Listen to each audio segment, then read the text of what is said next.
PV അൻവറുമായി UDF ചർച്ച നടത്താൻ പോവുകയാണ്. അതിനു മുമ്പ് എന്താണ് ആ ബ്രേക്കിംഗ് നമുക്ക് നോക്കാം. റോഷി പാലുണ്ട്. Roshi, very good morning. Roshi, എന്താണ് PV അൻവറുമായി ബന്ധപ്പെട്ട ബ്രേക്കിംഗ്? UDFിലേക്ക് ഉണ്ടെന്നോ ഇല്ലെന്നോ, ഒറ്റയ്ക്കോ മുന്നണിയിലേക്കോ, എന്താണ് സംഭവം?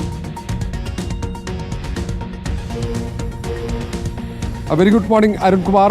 ഈ PV അൻവറിൻ്റെ മുന്നണി പ്രവേശനവുമായി ബന്ധപ്പെട്ട വലിയ തരത്തിൽ ചർച്ചകൾ നടക്കുമ്പോഴാണ് ഹൈക്കമാൻഡ് ഈ UDF പ്രവേശനത്തിന് പച്ചക്കൊടി കാണിക്കുന്നത്.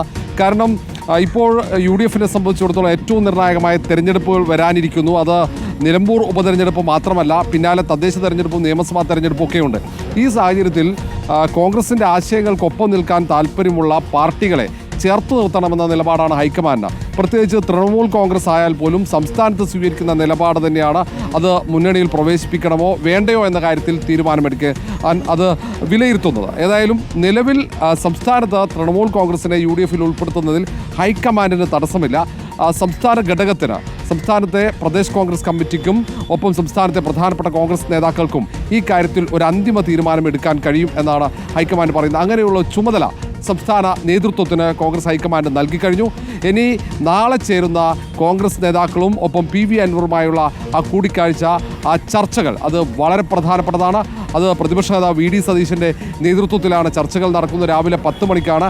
മുൻ പ്രതിപക്ഷ നേതാവ് പ്രവർത്തക സമിതി അംഗവുമായ രമേശ് ചെന്നിത്തലയും ഉണ്ട്. ഈ ചർച്ചയിൽ ഉണ്ടാകുന്ന തീരുമാനം നിർണായകമാകും. കാരണം തൃണമൂൽ കോൺഗ്രസിനെ മുന്നണിയിൽ ഉൾപ്പെടുത്തുന്നത് ദേശീയ നിലപാടുമായി ബന്ധമില്ല എന്ന് തന്നെയാണ് ഹൈക്കമാൻഡ് പറയുന്നത്. ദേശീയ തലത്തിൽ പല പാർട്ടികളുമായി ഇപ്പോൾ CPM-മായി ചില സംസ്ഥാനങ്ങളിൽ ചേർന്ന് പോകുന്നുണ്ട്. അതുപോലെ തന്നെ കേരളത്തിൽ CPM-മായി ചേർന്ന് പോകുന്നില്ല. അങ്ങനെ ഓരോ സംസ്ഥാനങ്ങളിലും വ്യത്യസ്തമായ തരത്തിലാണ് മുന്നണികൾ രൂപീകരിക്കുക.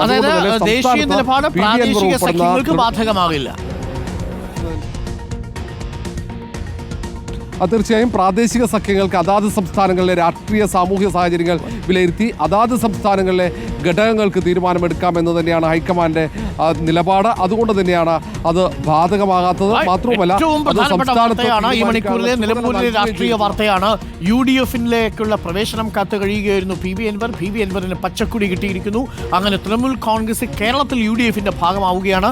ഇന്ത്യ മുന്നണിയുടെ ഭാഗം തന്നെയാണ് കോൺഗ്രസും. പക്ഷേ പ്രേക്ഷകർക്ക് അറിയാവുന്ന പോലെ രാഹുൽ ഗാന്ധിയുടെ നേതൃത്വമൊന്നും ഇന്ത്യ മുന്നണിയിൽ മമതാ ബാനർജി പ്രതീക്ഷിക്കുന്നില്ല, ആഗ്രഹിക്കുന്നില്ല, അനുകൂലിക്കുന്നുമില്ല. താൻ തന്നെ ഇന്ത്യ മുന്നണിയെ നയിച്ചാൽ കൊള്ളാം എന്നാണ് മമതാ ബാനർജിയുടെ നിലപാട്. ചില സഖ്യകക്ഷികളും RJD അടക്കം ചില സഖ്യകക്ഷികളും അക്കാര്യത്തിൽ മമതാ ബാനർജിക്കൊപ്പമാണ്. പക്ഷേ രാഹുൽ ഗാന്ധി അംഗീകരിക്കാത്ത മമതാ ബാനർജിയെ കേരളത്തിൽ UDFിന്റെ ഭാഗമാക്കി കൂട്ടേണ്ടതുണ്ടോ എന്നതാണ് കേരളത്തിലെ കോൺഗ്രസ് നേതൃത്വം ഇപ്പോൾ ചിന്തിച്ചുകൊണ്ടിരിക്കുന്ന ഒരു പ്രശ്നം. അവരെ അലട്ടുന്നതും ഇത് തന്നെയായിരിക്കും. പക്ഷേ ഇപ്പോൾ ഹൈക്കമാൻഡിനും തന്നെ പച്ചക്കുടി കിട്ടുന്ന സാഹചര്യത്തിൽ PV അൻവറിനും തൃണമൂൽ കോൺഗ്രസിനും UDFിലേക്ക് എത്തുക അത്ര ബുദ്ധിമുട്ടായിരിക്കില്ല.